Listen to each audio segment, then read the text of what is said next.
Hello, everyone. Welcome to the Dome9 webinar, Effective S3 Bucket Management to Prevent and Mitigate Data Exposure. My name is Thelen Blum, and I will be your host for today's webinar. I am the Senior Product Marketing Manager at Dome9, and I'm here with Patrick Pusher, Director of Customer Advocacy for Dome9 Security. A couple of housekeeping notes before we get started. This webinar is being recorded and will be made available afterwards. All attendees are in listen-only mode. We will close with Q&A at the end of the session. If you would like to ask a question, please type it in the questions window of GoToWebinar, and Patrick will address as many questions as possible, time permitting. We also have 3 handouts: a copy of the Dome9 ARC platform, Dome9 IAM Safety, and the Dome9 Compliance and Governance Engine, which features information about our innovative governance specification language on the back. Feel free to download this content at any time during the webinar. I want to present a little background on Patrick before we get started. Patrick Pusher is the Director of Customer Advocacy for Dome9 Security, where he is focused on building an active and engaged customer community around cloud security best practices and the Dome9 ARC platform. Patrick brings over 2 decades of hands-on experience in technologies that have paved the way for cloud computing, virtualization, automation, agile software development, DevSecOps, and infrastructure as code. His passion is in educating customers around how to achieve the agility promised by infrastructure as a service while remaining secure. He regularly meets with customers, presents at conferences, contributes to cloud community initiatives and testing certification programs, and drives online discussions to build engagement. Now, launching into our webinar discussion today, we will discuss how S3 buckets have been a staple in AWS environments from the early days of the cloud and is widely used today. However, as recently seen in the news, from Scottrade, Verizon, and the Wall Street Journal to WWE fans and US voters, millions of personal records have been available to anyone who wants them due to exposed S3 buckets. Securing data in the cloud to prevent accidental exposure can be challenging and is often inadequately implemented even by technical savvy engineers and security operators. In this 45-minute webinar, Dome9 will provide an overview of security configurations and controls that govern exposure of private data in AWS environments. We will share best practices to harden the security of S3 buckets with intelligent configuration management and encryption to minimize the risk of data exposure to the rest of the world. Without further ado, I now pass the ball to Patrick. Let's get started. Thank you, Thelen, very much. So, you know, we've all read, I think, as Thelen suggested in the intro, of the many leaks and data exposure events this year due to, unsecured S3 buckets. And anecdotally, I think it can seem like the problem is getting worse as time goes on. I'm not sure that's true. It feels more like the adoption curve of public cloud services is accelerating. And so then, of course, so too are the cases of misconfiguration and mismanagement, for example. I think, though, regardless of the why it's happening, I think we can all agree it's clear that we have a problem on our hands. And really, in preparing for this session, I reached out to Dome9 customers, partners, and really industry pros in general, and overwhelmingly, they felt the problem lied in the lack of visibility around an ever-changing, ultra-dynamic environment. And I think if I've learned one thing by working at Dome9, it's that visibility means different things to different people. But the consensus was that the problem really hinges on the uses associated with different communities of interest, even if within one organization, right? And everything that goes along with them. A difference in skills maturity, difference in business goals of each respective team, and then maybe most importantly, the difference in perspective on the importance of continuous governance.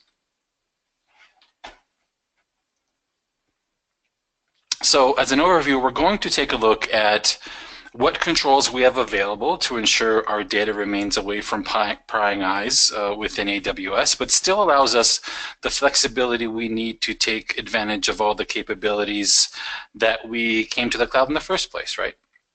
So if we are Serving web content from our S3 buckets, we have CORS, or cross-origin resource sharing controls, to specify what, if any, capabilities we really want to leverage when sharing web resources from one domain to another. So we'll talk about that very briefly. That is not a AWS-specific convention, but it is one security control you have if you're utilizing S3 buckets for web content.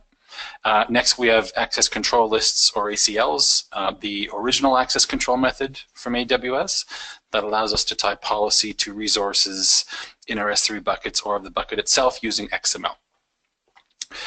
Then we have IAM and S3 bucket policies to assign rights to users in the case of IAM policy or resources in the case of S3 bucket policies using JSON.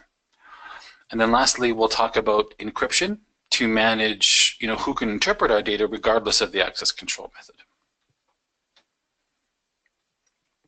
So first, let's talk a little bit about CORS. Again, this is probably the control we'll spend the least amount of time on, but by default, client-side web scripts are not able to access resources from one domain to another due to a phenomenon called same origin policy. And when we talk about an origin is defined as the combination of the URI scheme, the host name, and a port number. So CORS, or cross-origin resource sharing, enables this sharing from one domain to another by specifying what operations are permitted. Web browsers will ask the web server, which in our case is S3, which methods are supported in this cross-origin security model, and your CORS configuration will define the availability of these, if any. From this point on, that client browser understands what is possible and behaves accordingly. Right? If S3 responds that cross-origin HTTP GET requests, for example, are permitted, then the client-side browser will then make such a request across that domain relationship. So in this way, you can control what, if any, of your S3 bucket resources are consumable from web sessions that originate from a different web location. For example, fonts are a really good example of this. Definitely not, I don't think, what the standard was intended to do, but if you have a web resource built that requires non-standard fonts, you may choose to retrieve those fonts in a dynamic way across a domain relationship. It would be at the other side of that, where the fonts are hosted, that has to have a CORS configuration. And if that happens to be an S3 bucket, then just know that you do have the availability of these controls. Next is ACLs, or access control lists. And ACLs define who can do what with both S3 buckets as a whole and then specific objects within each bucket as well. And one important thing to note is whether you build an ACL sort of purposefully or not, one does get created for each S3 bucket and with the creation of each resource in each bucket. And that default ACL grants the account that owns a resource in question full control over that resource. So it's kind of a blind process. One gets created, just know that it's there. ACLs are XML based, which has largely been replaced across the modern web in favor of JSON or even more modern formats than that for simplicity and understanding. Still, absolutely nothing wrong with XML, but just know that it's kind of being replaced for JSON and YAML in other cases. ACLs are a whitelist only convention, meaning you cannot deny permissions in an ACL, but rather only grant them. A little bit like a security group on the network side, right? You can't blacklist something, you can only whitelist something. An ACL is similar in concept to that. All right, so next let's talk about S3 bucket policies. These, like ACLs, are resource-based. That is, you tie a bucket policy to an S3 bucket, as the name suggests. They differ from ACLs, however, in that you do not assign bucket policies to individual objects in a bucket, again, as the name suggests. Bucket policies are JSON format and can both permit and deny actions for all users or particular users. So they're different than ACLs in this way. They do have a deny element.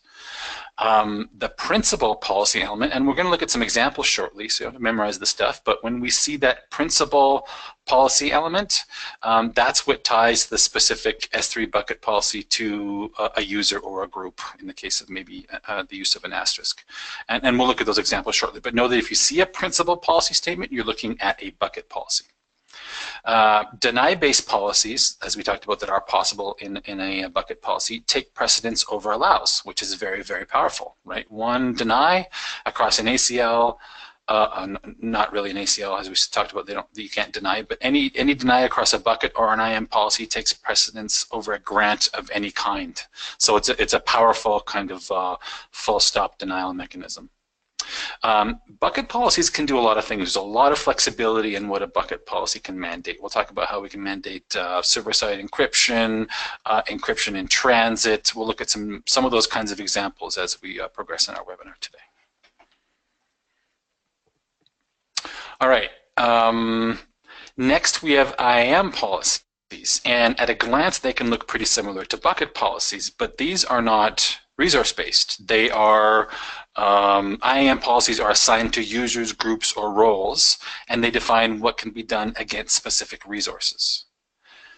Because of this fact, because we tie IAM policies to users, groups, or roles, they cannot be leveraged to grant anonymous access to resources, right? They have to be tied to a specific user group or role. So we're not, there's a different way to do that. We'll look at how you can both grant and deny anonymous access to S3 buckets, but IAM policy is not one of the conventions you'll do that with.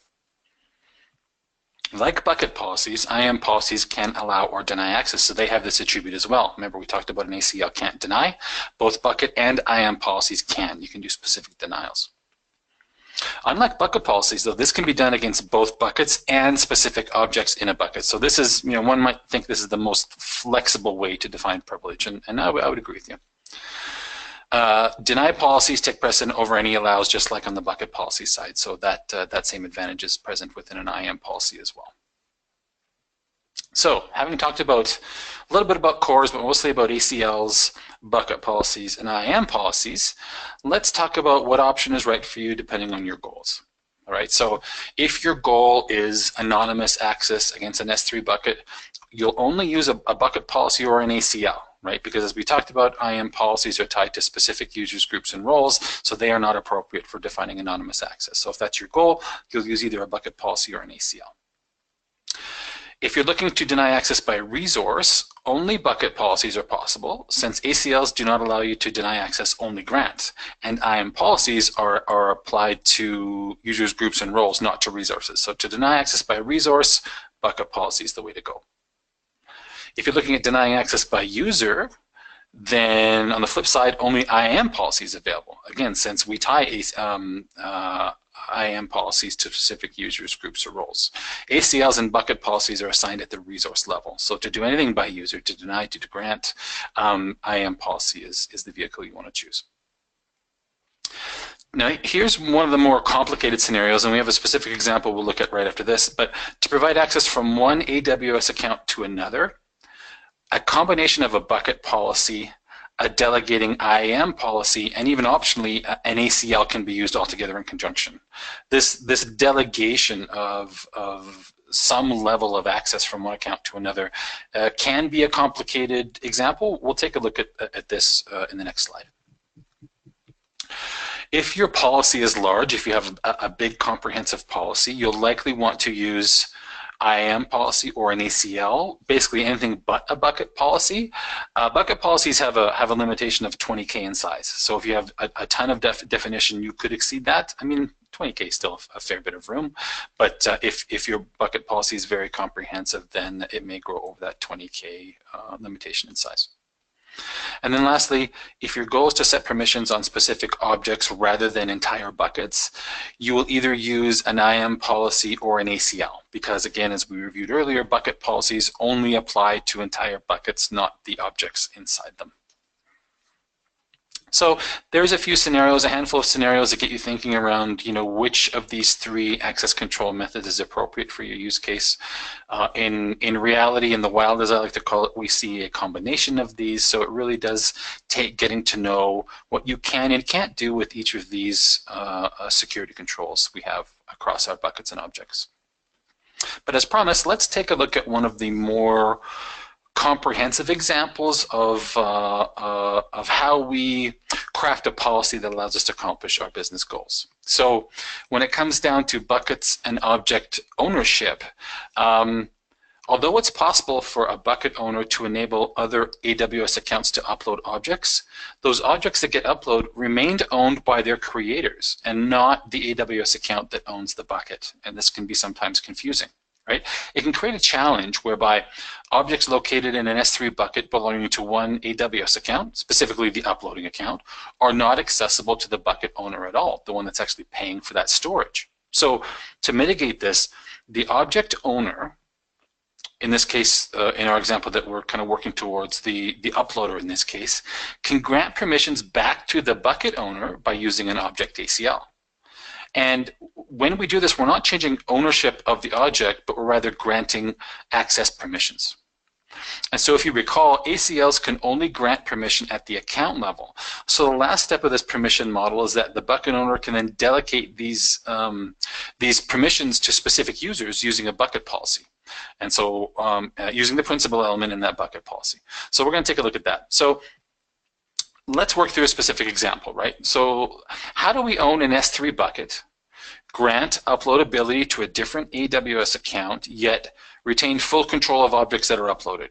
You know, and to wrap some business context around this, perhaps where an organization where HR has their own AWS account, right? They're following best practices. They're concerned about the blast radius of the credentials associated with these accounts. So especially every sensitive organization within an enterprise within an enterprise organization at large might have their own AWS account. If that's the case, where HR has their own account, maybe they've got an S3 bucket and they want to enable the upload of secure information from other business units that they will then process.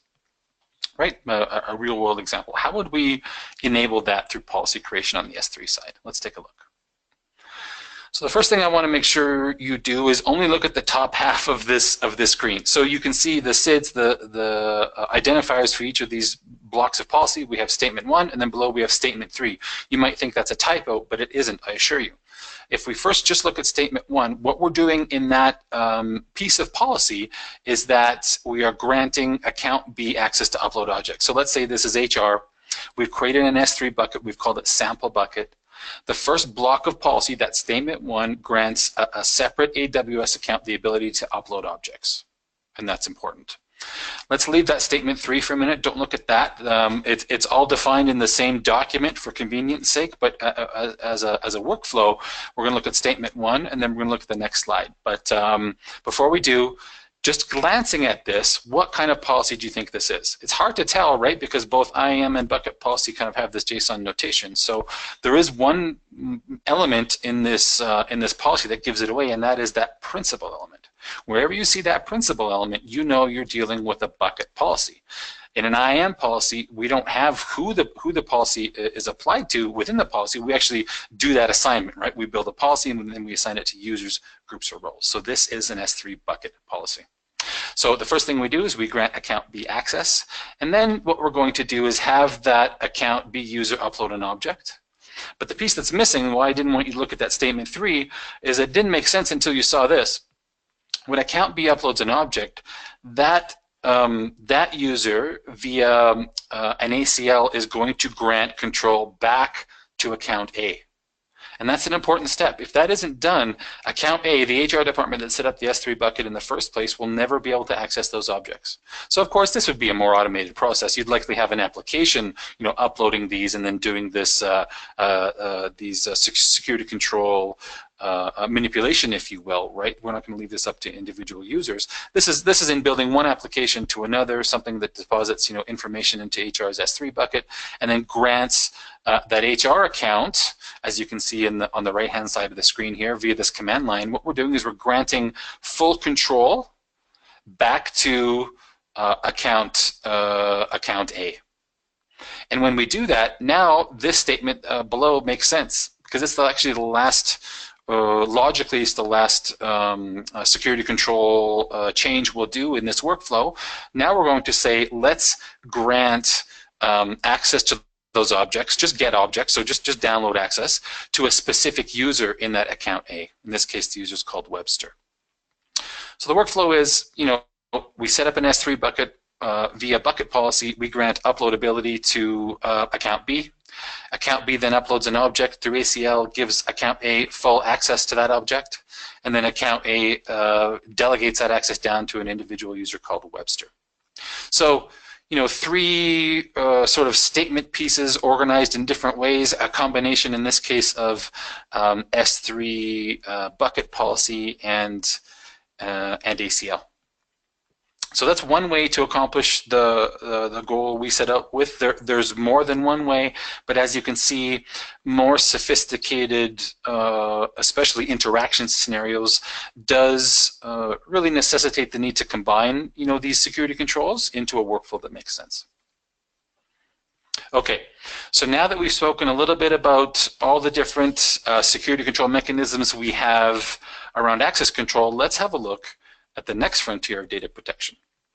Right outside of access control, encryption is the key to ensure that your data can only be consumed by who or what you really intend. And although the option always exists to encrypt data before it reaches S3, that puts the onus on your own people and process to do the right thing, which is a dangerous assumption in the world of data privacy for sure.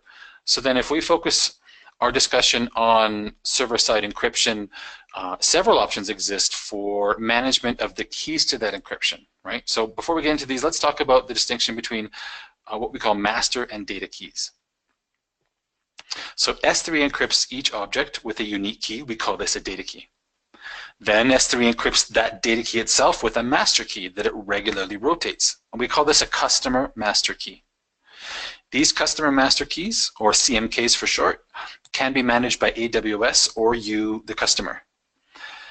When managed by AWS, you have two options, S3 managed or KMS managed. These two options are similar, but KMS managed keys have some additional functionality. So namely, the ability to set permissions around them, the ability to customize the rotation policy, and the auditability via CloudTrail. So you can sort of imagine with more flexibility comes the need for a little bit more governance to make sure that we're doing this consistently and in conformance with our organizational security policies. So let's take this opportunity to pause this AWS security control discussion, and I'd like to introduce you to Dome9. Dome9 Arc is a security orchestration platform, purpose-built to address the infrastructure as a service security concerns of enterprise IT, namely those wrapped around visibility and control. And my personal journey with Dome9 has been a real organic one. I was a customer many years back, an advisor after that before I came on board as an employee. Since joining, I've really had the pleasure of working with our customers from day one and building out capabilities of the platform to solve their most pressing security challenges.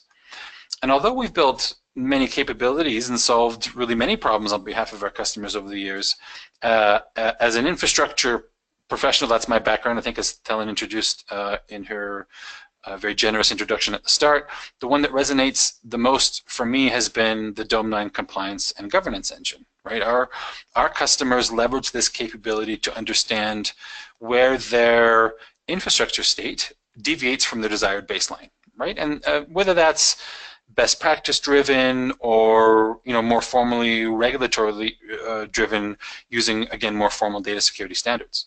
The Dome9 compliance engine measures your infrastructure using rules written in what we call GSL, or governance specification language. GSL is a domain-specific language purpose-built by Dome9 to enable policy creators themselves to author rules rather than having to lean on a developer skill set to do so, right? If you've used competing solutions or tried to do this yourself, you're likely, you're writing hundreds of lines of code to do a very simple test of your configuration, leveraging the API, building a bunch of logic, that sort of thing. Not only that, if you've ever played that childhood game of telephone, right, you already know about how having to convey a message from one person to another person or party to party can really change the content and the intent of that message, right? So anything that we can do in getting the policy creator themselves closer to the process of, asserting rules on their own to measure the state of infrastructure can really make a significant impact on the accuracy and readability of those rules themselves. So That's really the design intent of GSL. So we're going to take a look at some rules written in GSL very shortly. So, we've seen a staggering number of publicly exposed S3 buckets with personal information contained therein this year, right? I think early in the year we saw a toy manufacturer where children recorded their voices in these toys, and it stored these, children's voice recordings in an S3 bucket that was wide open. Not tiered security, not only open to the database of the application, but wide open. All the way from that to, voter information, I think, as Thelen again introduced in her introduction. So we've seen many examples. It's clear that S3 bucket security has been clearly mismanaged. So what if we were able to continually test for conditions that led to these unintended data exposure events? Right. This statement, written in DOME 9 GSL, does exactly that. It checks for global all users or authenticated users permission that permit broad access to your S3 buckets. So this checks both ACLs and bucket policy for the common conditions that lead to a wide open S3 bucket, namely leveraging an ACL grant of that's global in nature, or using that principal element in an S3 bucket policy with an asterisk, giving all users very, very broad permissions. It's that simple within GSL. So when we find problems, then how do we fix them? Probably clear to say that one size won't fit all, but if we follow best practices, we start by removing any ACL grant privileges. So maybe, ACLs are the oldest convention. AWS, I think due to the flexibility in the S3 bucket and IAM policy, you can do things like deny where you can't with an ACL.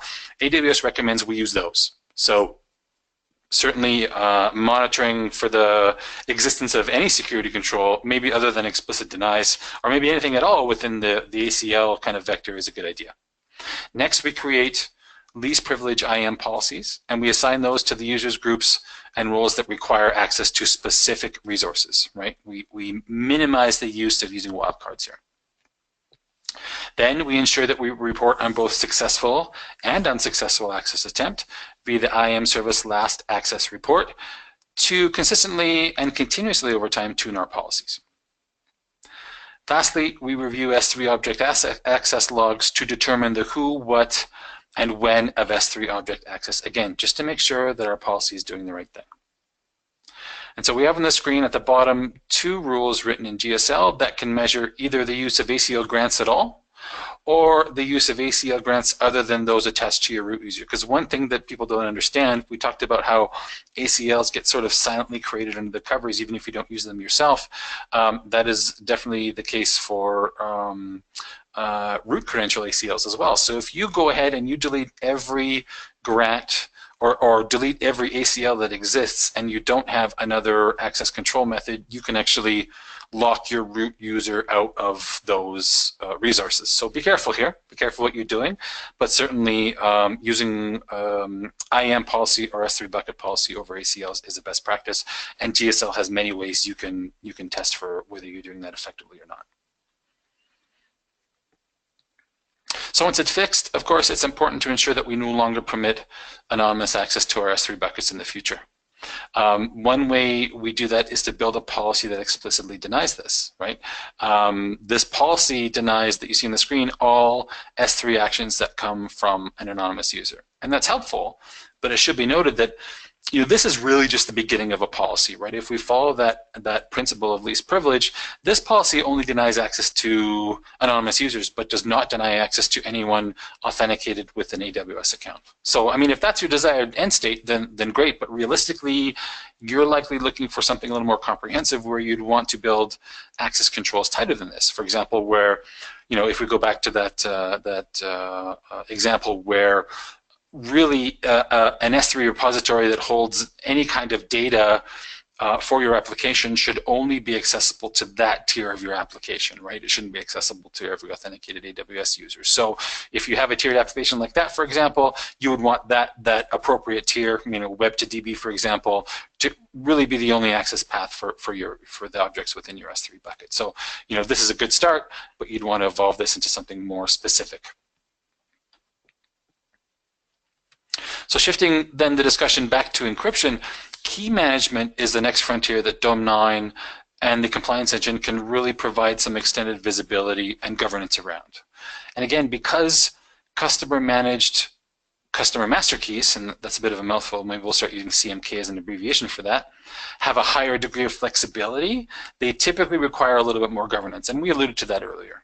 Let's look at maybe how Dome 9 can help you with this. So for example, customer managed CMKs can be deleted where AWS managed CMKs cannot. So that may be a condition, of course, that you continually want to test for in your compliance and governance strategy. Customer managed CMKs can be rotated on a custom schedule where AWS managed CMKs, the rotation is fixed. So again, you want to make sure that that schedule stays consistent and enforced. So let's look at a few examples of how GSL from Dome 9 can assist us with visibility into our customer managed CMK security posture. So first of all, simply, how do I ensure my keys are customer managed? Simple with the GSL rule, KMS should have is customer managed true. Any deviances from the state will be reported through any assessment you run with this rule in it. Next, are my customer managed keys all configured with rotation enabled? Because of course this is one of the advantages you have with customer managed CMKs is that you have flexibility over the rotation schedule. So now we have to make sure that it's on, and if we have certain conditions around how long we want it to be, we can test that with GSL as well. And then lastly, how do I know when customer managed keys have been disabled or are scheduled for deletion, for example? Here we'll do some deep dive into CloudTrail metric filters, making sure that we have these set up, really testing for the fact that they have or have not been disabled, and if they are marked for deletion or not. So again, yes, these rules can get a little bit more comprehensive when you have sort of conjoining ands or ors, for example, but if not author them, certainly a policy creator can look at the GSL syntax and understand what's going on. And that's the whole idea, right? These kinds of tests outside of the Dome 9 GSL compliance engine paradigm, these kinds of texts would, rather than taking hundreds of characters, kind of almost the size of a tweet, would take hundreds of lines of code. And even within the native controls of our technology integration partners, the platforms that we support, writing custom compliance tests does take a JavaScript kind of knowledge or some kind of programming language knowledge, whereby the usage of Dome 9 GSL does not. So Dome 9 has off-the-shelf sort of pre-canned rule bundles for existing data security standards like PCI DSS, HIPAA High-Tech, as well as less formal data practice-based rule sets. And Dome 9 customers enjoy the flexibility of starting with these pre-published rule sets and then augmenting them with rules that are organizationally important and specific using Dome 9 Governance Specification Language, or GSL. And so I'd like to show you that real briefly and give you a taste for what the platform actually looks like. So let me do that. So welcome to your Dome 9 dashboard. For those users or those webinar participants today who are new to Dome 9, this is what your homepage looks like. And we're going to just pop into this compliance and governance menu and into the compliance engine itself. And hopefully my login isn't stale. I had logged in before I started the webinar. Here we go. And just as I had just mentioned, Dome 9 ships with both pre-canned, pre-published compliance standards, some formal, some less formal, that you can take and run against your any cloud account you have configured with Dome 9. This works across AWS, Azure, and GCP. And get a sense right away, right? The way you onboard an account with Dome 9 is very, very straightforward. Within AWS, really within every platform, you build a role and a policy, kind of specifying at a very granular level the kinds of rights you give to Dome 9. And then from that point on, Dome 9 has a wide perspective over how you configure all of these security controls. And it's this perspective that gives us the ability to very quickly assess your environment. I mean, you can be doing this within 30 minutes of signing up for a Dome 9 account.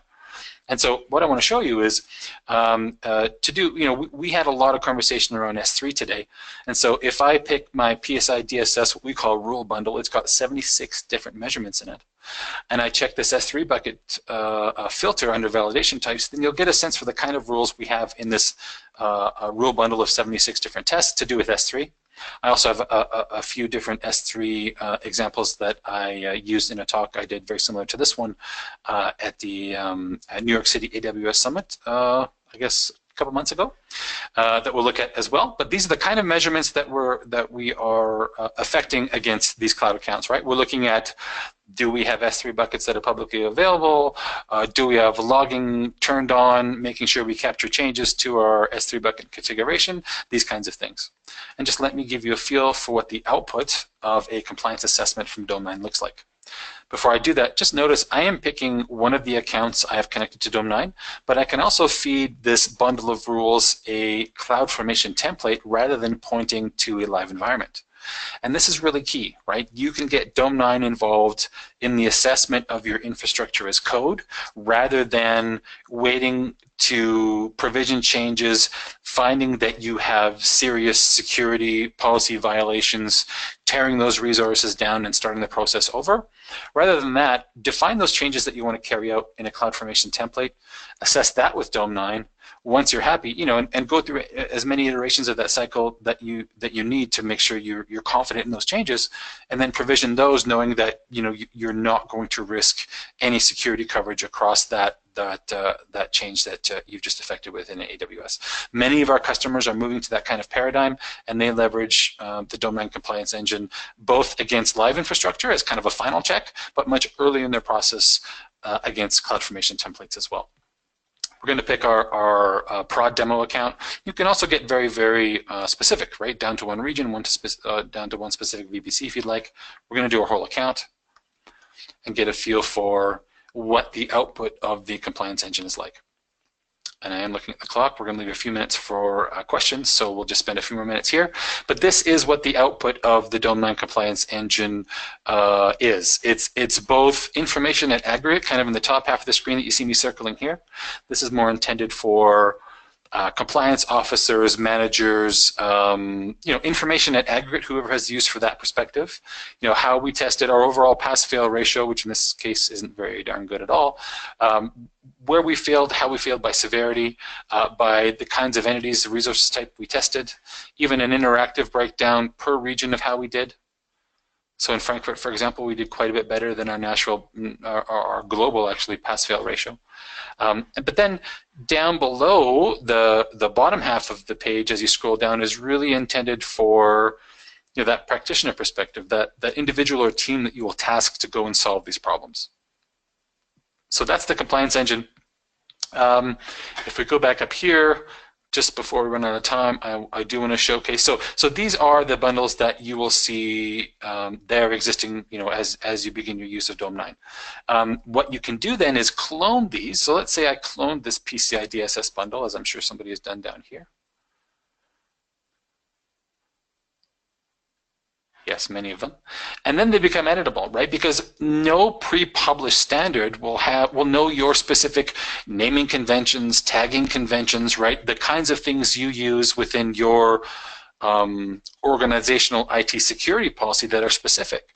So you can clone, for example, the PCI DSS rule bundle and then augment it with very, very specific things to reduce the number of false positives, to make the rules more appropriate to your infrastructure, that sort of thing. And so what I did, rather than do that, I started with a blank slate and I introduced a few different rules that tested for various S3 conditions.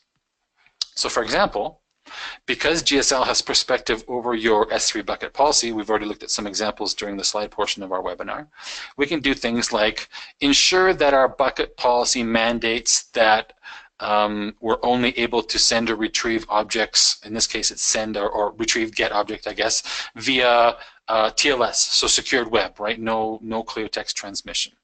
That's something we define in an S3 bucket policy, and because GSL has the perspective over bucket policy, you can test for that.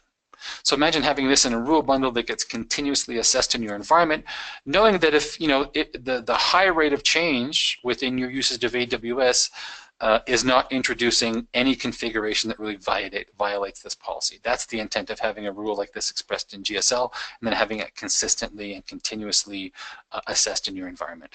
Here's another one. Again, and we alluded to this earlier, that S3 bucket policy is very, very powerful. Here's one that measures whether we are mandating server-side encryption of our uploads. So if we're trying to upload an object without that flag turned on, it'll be rejected, right? So again, any policy we can establish in an ACL, in an S3 bucket policy, which is the case here, or in an IAM policy, we can measure with DOM9 GSL. I think here's one we alluded to as well. S3 buckets should not grant any privilege via ACL. If we run this in our environment and we have an ACL that defines anything, it will violate this rule. We'll get a list of that S3 bucket that does that, and then we can fix that. Okay. I think we'll pause there. Hopefully I've given you a nice high-level idea of all of these security controls we have at our disposal across AWS S3. And not only that, how DOM9 can help you achieve greater and deeper visibility into the current state of those controls if they change on you through, use of the console, through the first run of a new DevOps script, for example. Really anything, DOM9 can make sure you are constantly in the know, and with the ultimate goal of increasing trust in the effectiveness of that policy, if you will. I think we'll stop there and see if we have any questions. Yes, Patrick, it looks like we have a few questions. The first one is, what plans does DOM9 have to offer support for more compliance standards? That's a great question. We are working on a few more, some more European focused. We're close to release on some NIST standards, some NIST 800-53. You'll see support in the platform for that soon. We're also working on an extension to the compliance engine whereby you will be able to incorporate your own tests and then the status of those tests into the DOM9 compliance engine. So there are some things that we envision DOM9 customers never wanting to give DOM9 privilege into. Things like, database security, vulnerability testing, workspaces kind of end user or endpoint testing. There may be certain areas that you're not interested in giving DOM9 kind of explicit visibility into, yet you have, existing Lambda functions or any kind of mechanism that does some checking of state now. You may want to feed that data into the compliance engine, so you will see the ability to do that. We call it kind of third-party extensibility. You will see that debuting as well. So not only are we working on more standards, but we're working on a capability where you can feed data at large into the DOM9 compliance engine and incorporate it in your overall kind of assessment reports. Great. All right. Next question. Can I measure an S3 ACL and S3 bucket policy in the same GSL rule? Oh, absolutely you can. In fact, I think we have an example of that on this slide. We do. So this rule, with the use of conjoining statements like and or, and that's what we're using here, we are testing both an ACL grant containing a specific URI, in this case one to any kind of global group, and then we're also testing an AWS bucket policy that the statement includes specific policy objects, in this case an effect to allow everybody. So this rule is an example of one that the question has to do with testing an ACL and an S3 bucket policy. So we could use another or statement and test for a different condition as well, right? There's no limit here. So as you think about the different possibilities in your head, GSL can be used to really express all of those. Great. And the last question we have, can I get the compliance data out in a format suitable for input into other systems? Yes, you absolutely can. So let's have a look at that. Back here, one of the newer features, if you're a Dome 9 user, you may have missed this. This is within about the last month, is when you run an assessment, and we'll do this against the PCI report again, just because we're familiar with that one.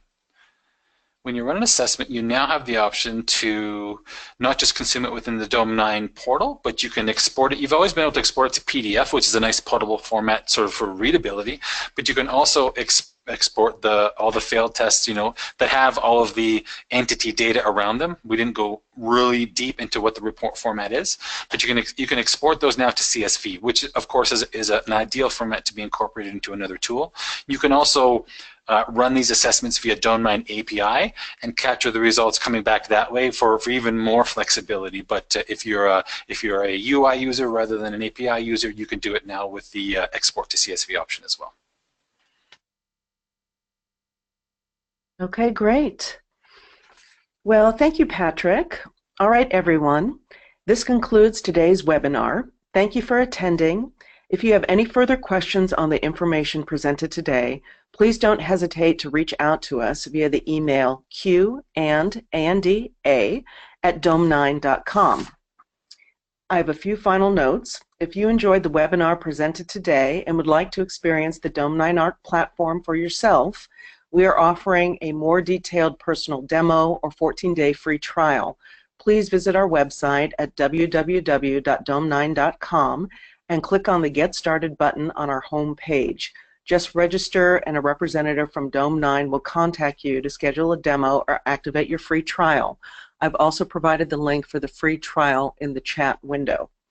Additionally, if you would like the webinar today, or if you'd like the webinar today and would like to hear more about the multi-cloud security solutions Dome 9 provides, please visit the resources page on our website and sign up for several of our upcoming webinars, or go to www.dome9.com/webinars.